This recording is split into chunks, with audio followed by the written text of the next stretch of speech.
I wouldn't say surprising. It's just really refreshing to see him. Really, he's got a step or two that I don't think he had before.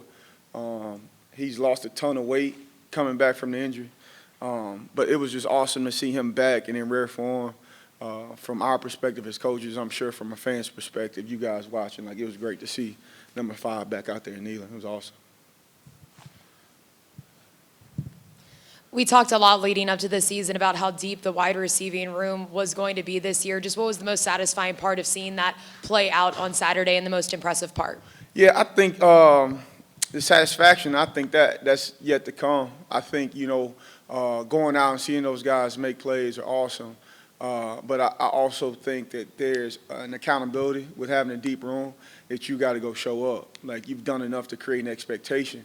So I think, the satisfying part and the best is really yet to come. We got to continue to work so that on each Saturday we can see those plays being made.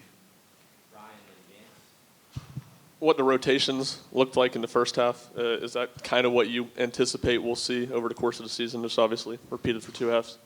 Yeah, I mean, we hope to play more guys. Like, we've got a liberty in that room that we got a bunch of guys we trust, it's been the first time we've really had that since we've been here. So absolutely we want to continue to play more guys.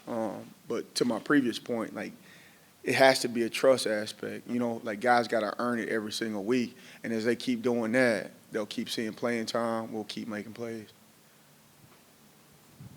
Coach, you've talked about Dante Thornton, the work he's put in, the different mindset, and then obviously moving to the outside. What are the specific things that you saw from him in the game that led to his success? He was just able to play fast. Like, he caught one early, which led to another. He got off to a hot start, which was awesome for him and really for our group to be able to see that because they feed off one another. But like we talked about last time, his biggest deal is just staying positive, regardless if it's good or bad things happening. He's done that this offseason, and it's led to him gaining a ton of confidence. So as long as we keep him kind of trending that way, I think you'll continue to see him train as well as a player.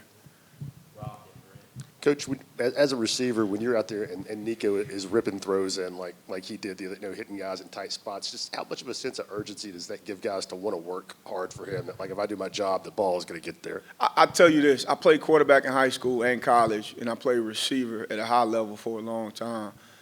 I've seen a handful of guys that receivers want to go play for, and you can see it, you can sense it. They love playing for that guy, like absolutely love playing for him. It's infectious in practice. It's obviously easy in the game because the crowd's there and there's adrenaline. But they absolutely love playing for that guy. And as talented as he is, he's an even better teammate and a better leader. So that's a testament to him and the growth that he's shown since coming on the campus. It makes our group, our camaraderie, it makes the chemistry that much better when those guys love each other and they play hard for one another. So they love playing for A-ball. Yeah, just curious as to what you see when you look at NC State. What's the challenge? What does their secondary do that will challenge your guys this week? And then can you give an update on where Staley and Mike Matthews are? Yeah. NC State is a veteran group. They got a ton of older guys. They'll present some pictures on the back end where you got to be ready for a ton of different coverages, looks. You just got to be ready for a ton. And as far as those young guys, they're trending in the right direction right now. We're going to continue to take it day by day with those guys, but they're training, they're working hard to get back.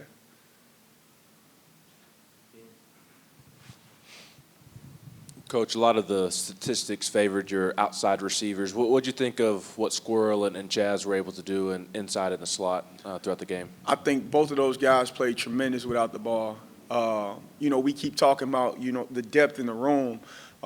There's a lot of things that comes with that you got to be able to handle. There are positives about that, but if there's depth in the room, there's also only one ball. So every day won't be my day, right? So what I challenge these guys to do is that even if I'm not a 5-6 catch guy on that specific Saturday, you got to go affect the game. You got to do it in the run game.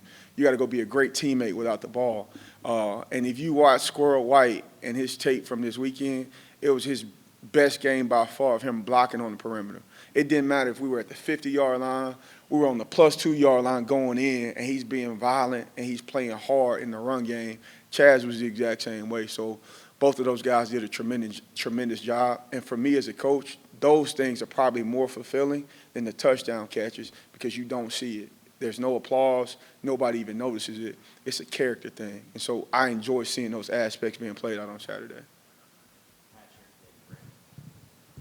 Coach, a couple questions. First of all, with Chris in his first game in the system, how do you think he operated with the tempo and everything in the plays he made? Secondly, you talked about character plays.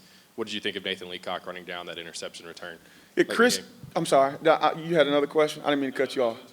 Chris did an awesome job, especially with him getting here, and he's really the newest guy in the room. He's done an incredible job of getting himself prepared to play. He's always in the building. Like, he's truly done what it took to learn this offense and learn kind of how we operate and do things. If he continues to operate in that way, like, you'll continue to see good things from him. Nathan Leacock's play that's what you want to see as a head coach, as a receivers coach, shoot, as an AD, because that gives you a glimpse of what your football team looks like. That's a kid who maybe he didn't play as many snaps as he wanted to early. I don't think he had a catch at that point. And as soon as the pick was thrown, he didn't bat an eye. He turned and sprinted in the opposite direction to go stop a touchdown. They had an opportunity to kick a field goal that drive. Also, I think they missed a field goal. Like, we kept those guys out of the end zone, and it's solely from that play. But that's a kid who's battled injuries. That's a kid who's gone through adversity, and he's fighting like crazy to go make a play and add value on the field. Like, that shows you what type of culture you got. When a guy like Nathan Leacock, a young guy, he's exemplifying that. Like, you got to imagine what that building looks like every day. So seeing him do that, like, hype showed it in the team meeting.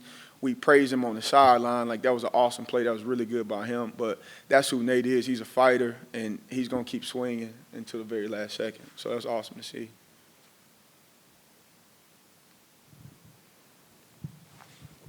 Why do you think the chemistry in your room is as good as it is? I mean, receivers, like you said earlier, I mean, they want the ball, right? They want their opportunities. You're talking about guys doing all the little things. Why do you think this group and this group of guys you have in your room are this way? Yeah, there's still some of that. They all still want the ball. They still receivers. But I think they truly love each other, man. Like, right, it's easy to go celebrate for a guy I really care about. Like, when I know his family, I know what he's been through. You know what I mean? Like, it's easy to go celebrate with a guy who I've been in the trenches with, I've sweated with, I've sacrificed with. Like, it makes it really easy. Even if I want personal success, man, I got to go help that guy celebrate. And I think that's what you're seeing on the outside. But they all want the ball, which I want them to want the ball. We got to understand that, man, some days it's going to be my day. And if it's not, I got to go affect the game in a different way. I got to go add value some type of way. Last two, Ryan and Case. Kind of piggybacking off of Ben's question on the slot receivers not getting a ton of targets. Was that something you anticipated going into the game with what you saw from Chattanooga on tape, or is that just kind of how the game unfolded? Yeah, that's really just how it unfolded. You got nowhere really predicting. Like, you know what coverages are coming. You got different beaters at different position. But it really just happens how it happens most of the time. You get designated shots sometimes. You get designated calls sometimes. But, you know, it just happens that way. It unfolds that way sometimes. Going back to Chris Brazel, he was the first guy on the field to warm up on Saturday, over 2 hours ahead of kickoff. Just curious of how that speaks to the character you've seen from him and his drive out on the football field. Yeah, he's a gamer. He's most competitive guy, one of the most competitive guys on the team. Right before kickoff, he's like screaming on the sideline. Like, I was worried that something was wrong. And it's just, that's his demeanor. Like, he's in it. He's engulfed. Like, he immerses himself in this game. And I think, you know, Chris is one of those guys, he's all or nothing. Like, he's going to do something 100% of the time, full speed. And that's why you see him out there that much. Like, he loves the game, which gives him a shot to be really successful and really good at this game. Thank you. Thank y'all.